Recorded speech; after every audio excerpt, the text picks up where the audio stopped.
Hi everybody and welcome to this week's edition of Straight Talk with Bren O'Brien and Tim Rowe from The Straight, brought to you by our sponsors, Inglis and Darley. Today, Vin Cox's next move in the bloodstock sector.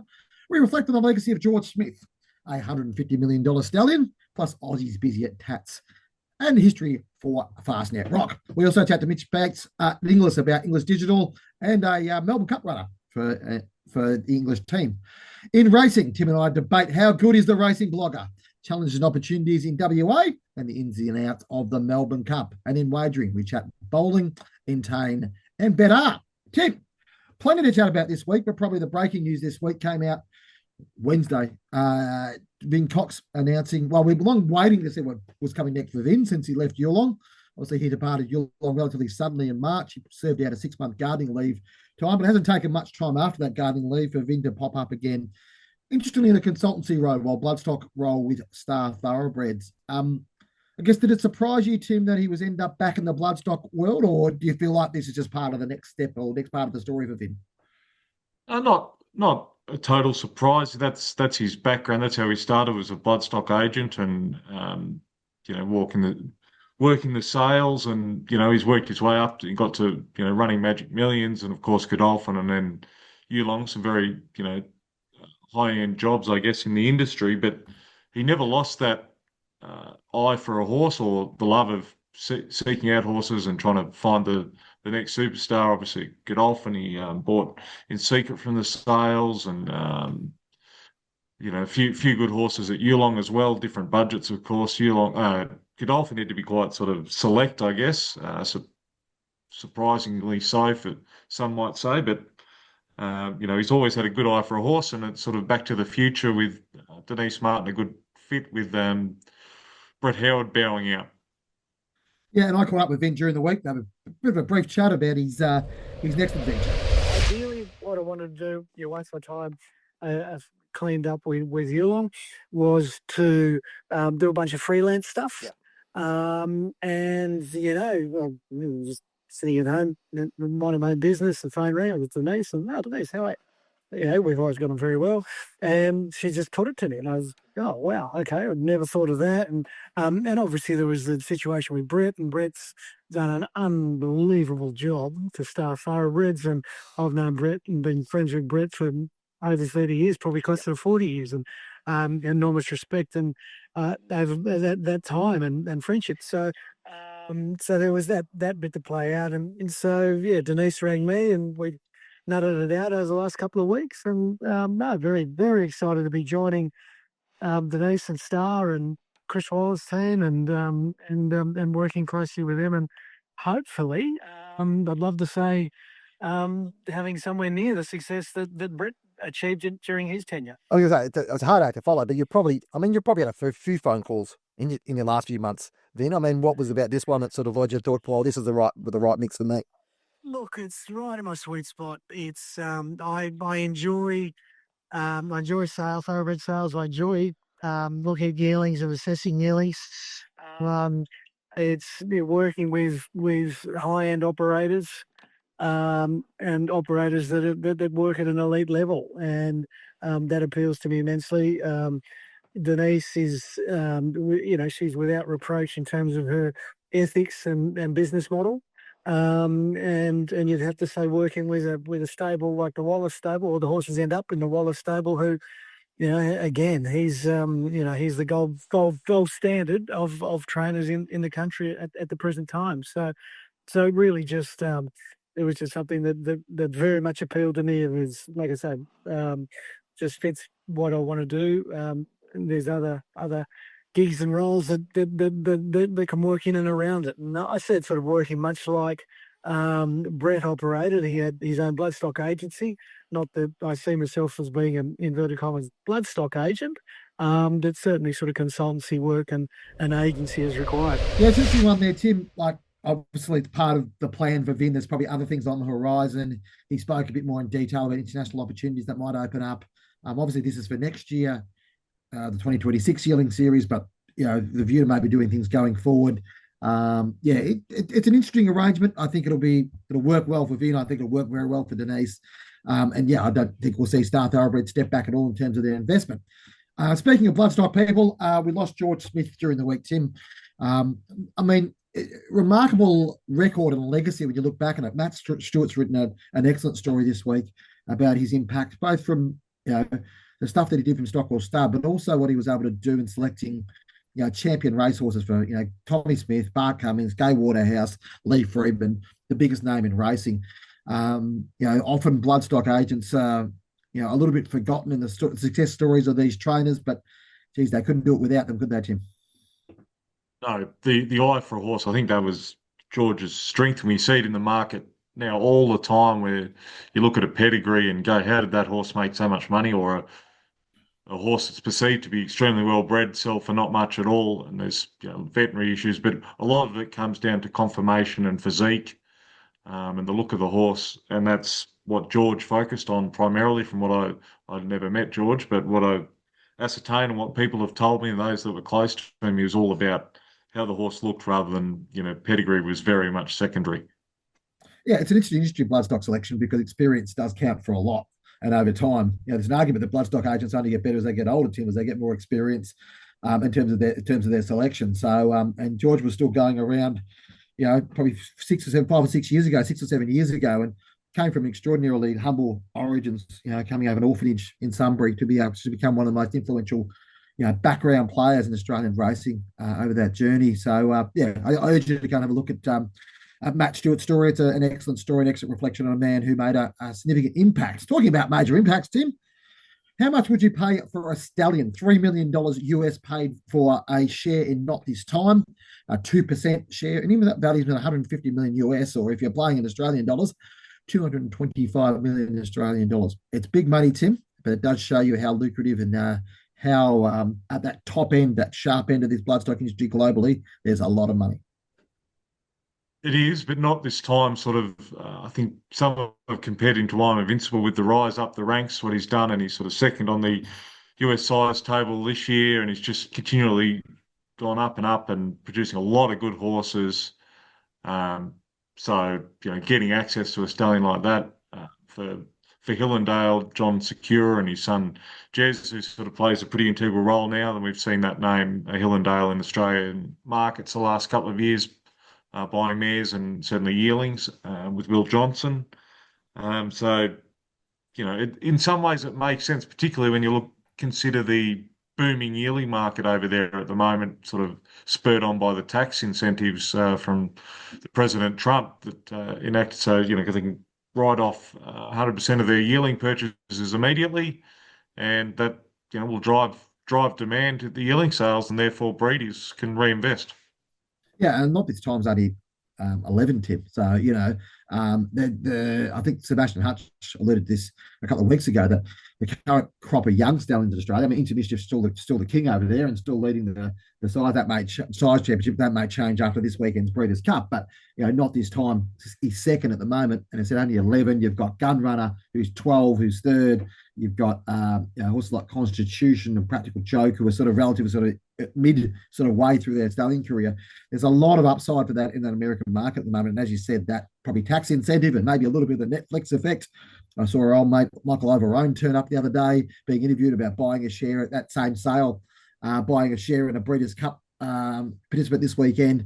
American racing is in a really interesting spot at the pointy end at the moment, and we'll see that this weekend in the Breeders' Cup. So a fascinating thing. Talking about international, Tim, just a quick sort of view across the Tattersalls horses and training sales. Australians have always been busy there, and they're busy again this week. They have, the main stables, Chris Waller's had a lot of success buying Europeans from, for the last decade or so, and probably longer, and, Kieran Maher as well, especially those staying horses, and Henry Wise last couple of years got in the action on the back of Asfura doing so well over there, and he sort of bought 2 or 3. And what's interesting from Henry's horses, reading that at least one of them might stay over there till sort of Royal Ascot next year and then come back to Australia. So there's plenty of options, and obviously his clients are getting behind him. But Annabelle Measham as well was on the board, and Matt Laurie bought one as well with Hubie de Burgh, who's another agent well known down here, sort of servicing both hemispheres. Yeah, it's an interesting one, isn't it? You've got a feeling that Henry might be spending most of his Australian winters. I mean, if I lived in Ballarat, I'd be spending most of my Australian winters out of Ballarat anyway. But it seems like the next few years be spending a lot of time going to the Northern Hemisphere. I wanted to round off the sort of bloodstock summary section just with a quick chat around the Cox Plate last week. Fastnet Rock Quinella. I wrote a story in this earlier this week. First time in 77 years we've had the same sire Quinella, a Cox Plate. A terrific effort. Both, pardon me, both Northern Hemisphere bred horses, which is fascinating, and both are the Galileo mares. Now it's the third time Fastnet Rock V16 is featured in a Fastnet Rock Quinella in a Group 1. Buckaroo again last year for the Turnbull Stakes, but way back in her, which won the Pretty Polly Stakes at the Curragh, there was another Fastnet Rock filly that ran second, and a Galileo out of a Galileo mare. So quite remarkable in that regard that we've got a situation where that cross, and probably not that surprising given it's Coolmore, but that cross continues to produce that. And if you look back through Group 1 Quinellas, it's a terrific effort for Fastnet Rock. Of course, we lost earlier this spring, but his legacy remains so strong, and we'll probably see him at the pointy end of the broodmare size table again this year, Tim. Yeah, and as you say, it's Coolmore's got so many great mares. It sort of makes sense if you go to a top stallion with top mares, you're going to produce good horses more often than not. So in some ways, it's not surprising, but still a great effort. And more to come from those two horses, at Flemington. And joining us now on Straight Talk is Mitch Bates from Inglis to talk all things Inglis Digital, and a big week coming up. Mitch, I guess the headline act this week for Inglis Digital is the fact that, quite famously now, half yours, a graduate of Inglis Digital, set to be one of the main chances, obviously Caulfield Cup winner, one of the main chances in Tuesday's big race, the Melbourne Cup. I mean, it's a great story for Inglis Digital to be able to tell, and he's a relative rarity in that regard. But it must be nice to have such a banner horse, and a race that, let's face it, in recent years has been probably dominated by overseas horses. Great to have an Australian bred sold on Inglis Digital, running around with such prominence on Tuesday. Yeah, thanks, Bren. Thanks for having me on the show. He's really exciting for Inglis Digital to have the favourite for the Melbourne Cup on Tuesday. Like, just look at where he's come from in the space of 12 months. Like, he got purchased online for $305,000 last November, and he's gone from essentially kind of like a mid-league horse to now Group 1 winner and favourite for a Melbourne Cup. I think he's earned over $3.8 million in earnings, and just the better horse for Inglis Digital, and just keeps going from strength to strength. Yeah, so his strength is that at the time when he was sold, obviously Colin McKenna was half, or sort of owned 50%. I think Kieran Maher owned the other 50%. And what Calvin McAvoy told me a week or two ago was, Kieran thought that wasn't bad money, but I know he and Will Bourne are sort of brewing that decision to let him go now. But that's the opportunity that the market provides. Yeah, exactly right. And I don't think there's too many horses that sneak under Kieran Maher's radar. I think they've got a pretty good team there, and this one's just slipped by. And that's the thing with Inglis Digital. It doesn't matter if it's a full horse or a share. Like, there's just opportunities every couple of weeks where you can, if you do your homework and your research, you can find a gem. Yeah, talk us through. And obviously, we talk about he's obviously the banner Inglis graduate, but obviously it's a big week or big time of year. There's feature races every week. There's feature races in Sydney and Melbourne this weekend. We've obviously got Melbourne Cup, as we mentioned. Talk us through some of the recent graduates from an Inglis perspective that are that are sort of flying the flag at the moment. Yeah, so we've got Headley Grange as well, who's also one of the leading contenders for the big dance on Tuesday up at Randwick. He won last start on the won the Rich Race last start. Looks promising prospect. You've got Private Eye, we sold a share in, a 5% share a couple of years ago now. He's continues to run well, like he's found a new lease of life this prep and just running very, very well. We've also got Oscar's Fortune. He was a Inglis Digital Horse of the Year. He's running over in WA this weekend in a Group 3. You got She's an Alibi, young up-and-coming horse. Purchased as a weanling off the platform for $10,000. She runs around the Group 3 Vanity on Saturday.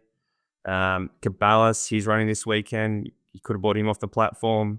He's flying for Beyond Baker. And there's just lots and lots. Like, even the shares, like, you should look at the share, like the share in Nadal, which sold. I think he's around this spring. Probably might go back to back in the meteorite. And yeah, there's just, and Charmstone as well. Like, she's a share. We'll see her again this spring. But yeah, just plenty of opportunities.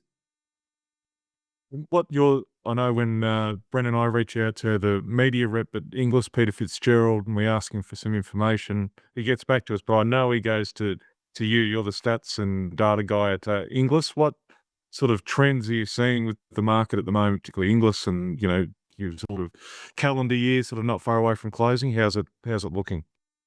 It's been a strong year for digital. We're up a little bit on year.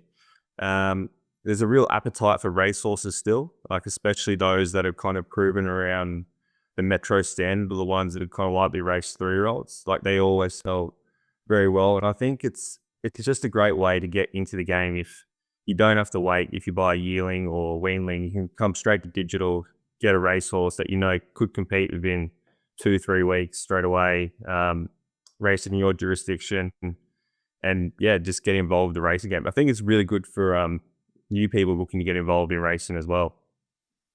Yeah, I think part of it's probably that consistency of coming back to the auctions all the time, which sort of takes us to next week's auction. I mean, you roll from one to the other every fortnight. I mean, what are we expecting coming up, in this week's auction? And there are a couple of offerings you think will catch the eye of buyers? Yeah, I've had a little early look. A couple of nice shares again in this sale. There's other share in Finacle, 5% share.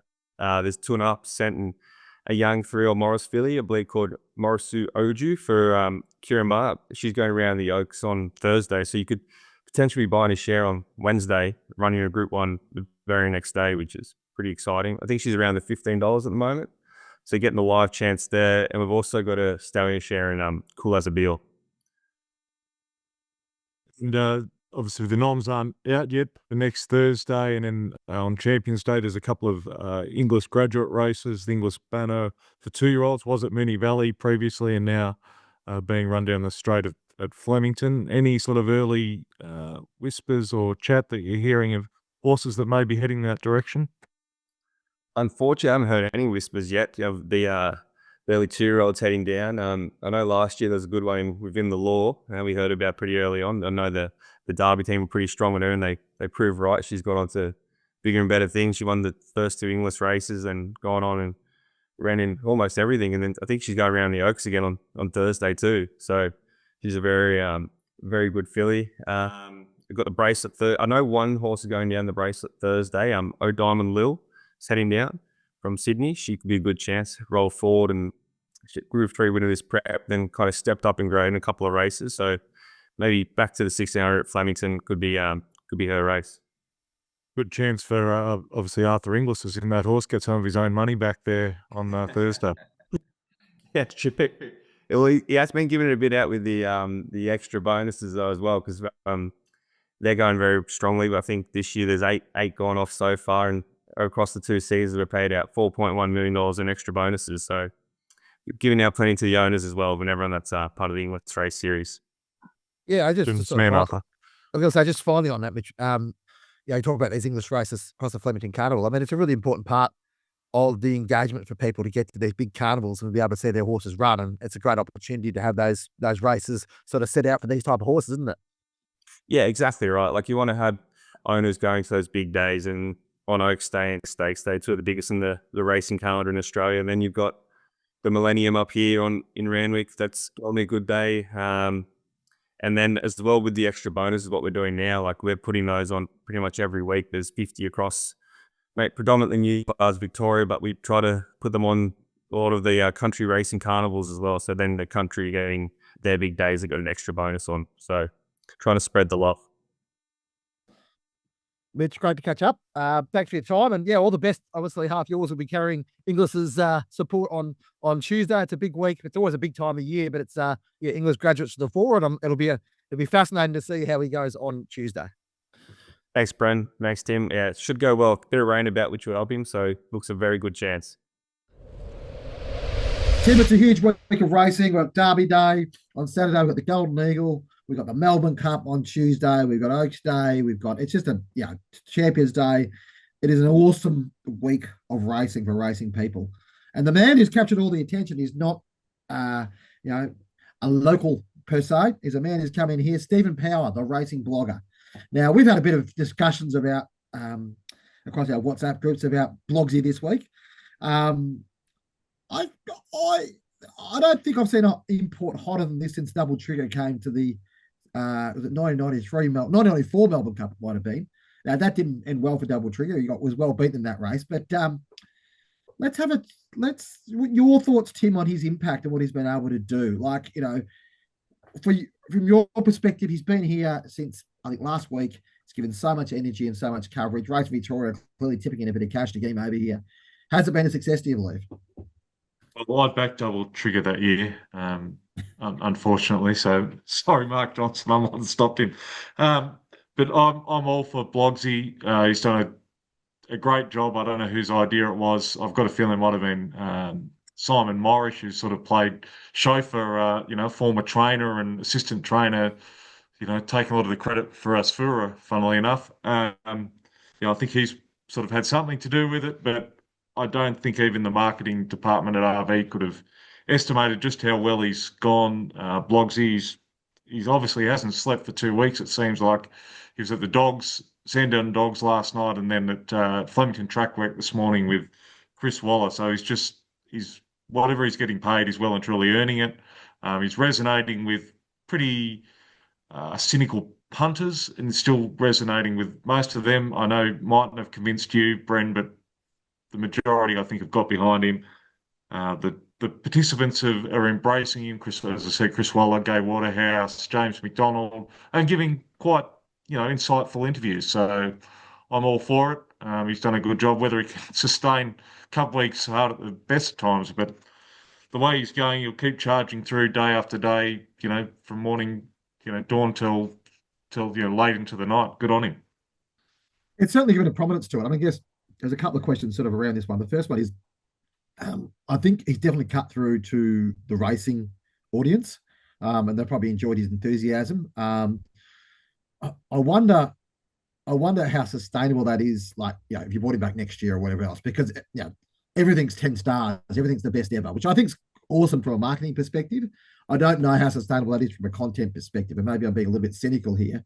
But if you keep on turning up all the time saying this is the best ever, after a while, people are going to sit there and go, well, the effect gets lessened a little bit. Now, that's his shtick, and that's the way he works. And I have no problem with that. And I said, from a marketing perspective, I think that's worked. The question is, how much has he got cut through to a broader audience? Not saying he hasn't, but social media tend to see within a bubble. Like what you see on social media, you tend to be fed back towards you. So you feel like, wow, he's really prominent. He's on everything I see. Well, to be perfectly honest, the algorithm's not doing its job of not serving that stuff up to you and me, is it, Tim? So it'd be interesting to see what cut through he's got. I said, I'm not saying that it's not happening, but I think it'd be interesting to see how Racing Victoria measure that going forward. What he has done, Tim, and I want to touch on this point as a significant thing, he's really opened up this discussion, which I think last night when he went to the Dogs was kind of interesting. Like he was literally behind the boxes and walking alongside the track at one point.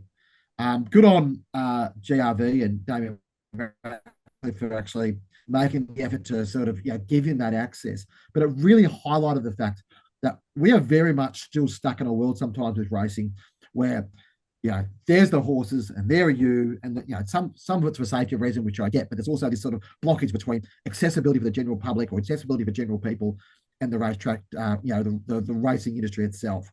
For me, it's a really good sign of like, you need to be able to open up these things. You need to be able to give people that accessibility. What racing does create, it's an amazing experience when you're there at the racetrack, is that connection with the horses and with all those things. So I think what racing needs to learn out of this is to say, great, we've got this guy, Stephen Power. He's so energetic. He's like, he's a generational talent. Like he's not a guy, you couldn't give me or you a camera and we'd do that, Tim. We'd be sick of it after 5 minutes and not very good at it. Now, he does bring a level of enthusiasm, which is infectious. But what I think is really key is to give the opportunity for the next people to be able to do this. Give the opportunity for local Australian people to be at the races and to show that enthusiasm. And I think, for me, I'm not going to get into the, we had this discussion earlier this week. Who would we take? Would it be Blogsy or Ben Scarf? I'd saying it on my thoughts around the Ben Scar stuff. No problem with Ben himself. He makes a living. He does what he needs to do. No problem with him. I don't think necessarily it's great promotion for racing. I think it's probably good promotion from a punting perspective. But I think you need to have this concept of connection and whatever else. And I think within a racetrack, There's so many restrictions, Tim. When you walk around a track, unless you're given that sort of all access pass, you don't get that. And what we talk about the F1 program, the Netflix program, and the need to be able to replicate that, and that's where we need to be. Well, accessibility is key. And racing needs to try to find a way to open up that. And not just to influencers, but to anybody, because anybody can walk along and go, oh, I'm seeing something. Now I'm going to film it. Now I'm going to share with people. That's the key. So for me, that's probably the thing I take out of it, Tim.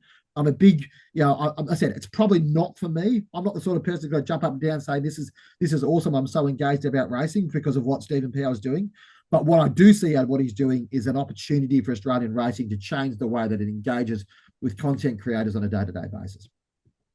I think he has got cut through on mainstream as well. Yes, he's been on the racing channels, but I wouldn't be surprised if he bobs up on Channel 9's Melbourne Cup coverage next week and goes mainstream. Look, I've found myself watching him drinking a pint of Guinness on social, probably during my work hours. Sorry, Bren, but that's what I found myself doing. I've been engaged in that.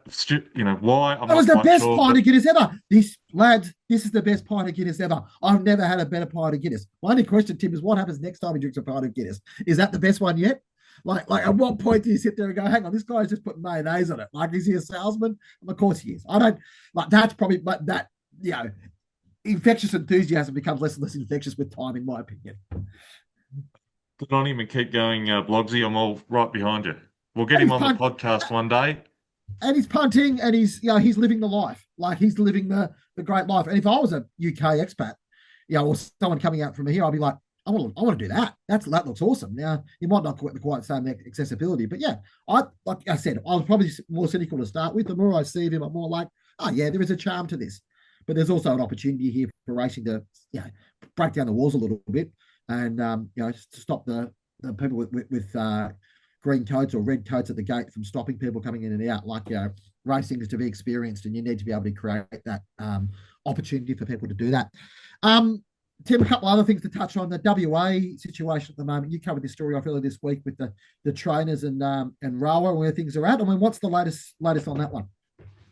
So, for those following the story, a couple of weeks ago, that the trainers or the leading trainers of WA wrote to Ian Edwards, the Rowe CEO, and calling for a meeting. And to Ian's credit, they met with the trainers last week. The trainers have got some issues just about where the industry is heading and whether it's sustainable, cost base.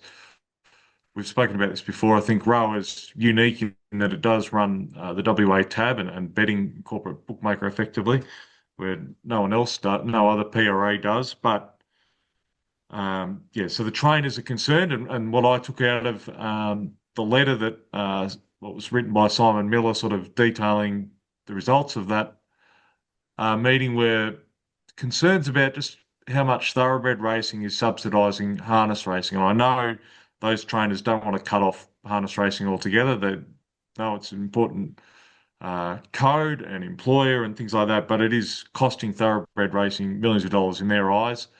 And Rowe are aware of that, and Ian Edwards admitted that they tried to make some changes to sort of rationalise harness racing, and the racing minister stepped in and said, no, you can't do that at the moment. So where that heads, I'm not sure. That's what I took out of the meeting, that there is probably concerningly for harness racing, and it's not unique to WA. There's, we know Victoria's certainly got financial issues in harness racing. So whether the PRA and Ian Edwards and his team can sort of rationalise it, cut costs, and sort of distribute more fairly, I'm not sure. But certainly interesting sort of times ahead for the trainers and the peak body.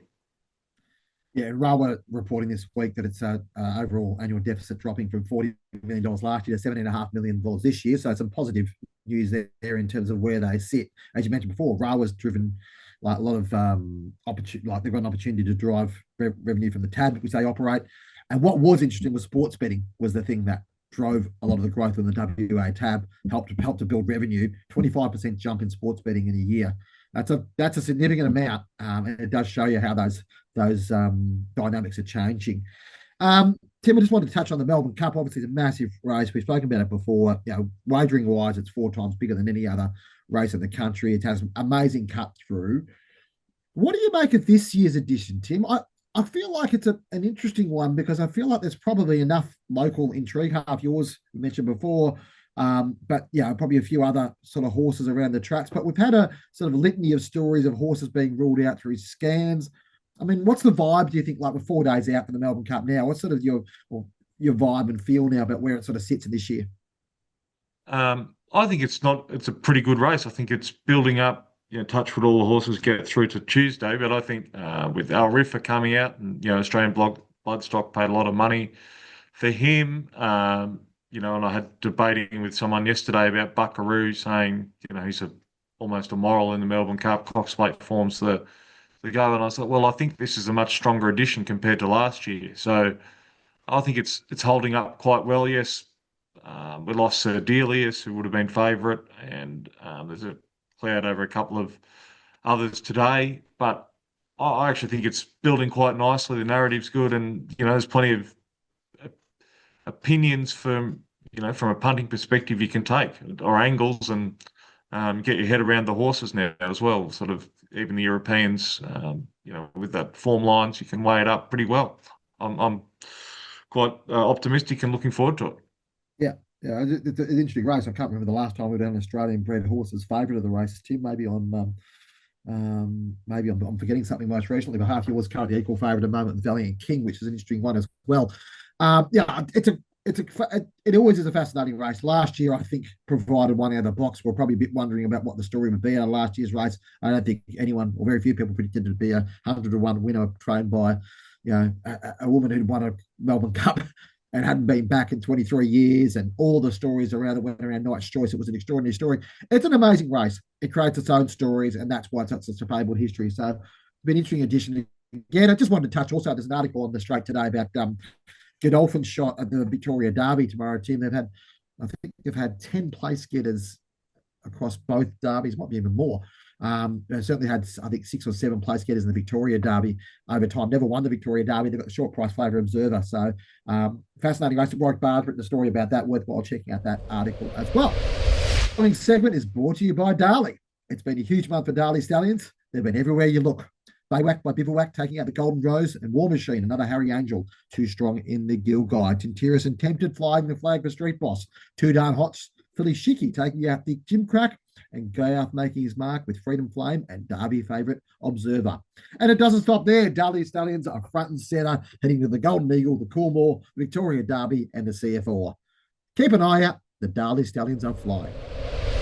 Finally, Tim, we look at the wagering world now, and I penned an article during the week about the issue of bowlers, and I guess third-party betting on or using third-party accounts is something that's sort of always been around racing for a long time, and it's a strategy employed by those of us at the sharp end generally to try to make sure they can get bets on if they've been blocked by other bookmakers or whatever else. But I think probably the next iteration of this is this notion that there's businesses out there quite brazenly advertising to buy accounts, and so you can basically sell your betting account, and it's against the terms and conditions of the bookmakers, but it isn't expressly illegal, and it most likely is legal to do so.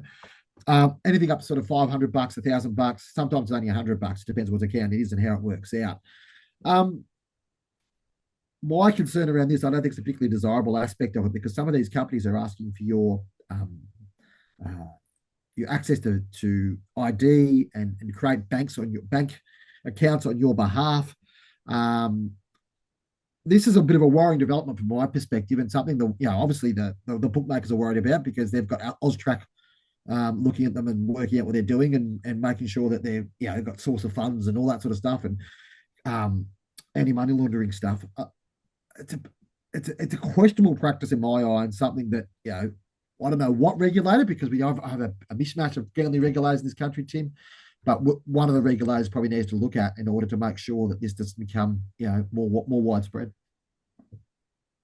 And what's interesting about that bowling article that you put together is, and you didn't name the financial institution, but I've got an account with that bank, and I use it for not for bowling, but for deposit, betting money or that sort of use it, withdraw and deposit, because it's not my main account. If you going to refinance or whatever, just keeping it sort of hands off from your main financial institution. So for that reason, that's why I'm using it. Obviously, others are using that bank for other bowling purposes, and because it's probably ease of not tracking the money, but it's just it separates from your main banking, and that's more I'm not sure it's an industry thing to crack down on. It's more wider than that, financial institutions and how they manage that, I guess.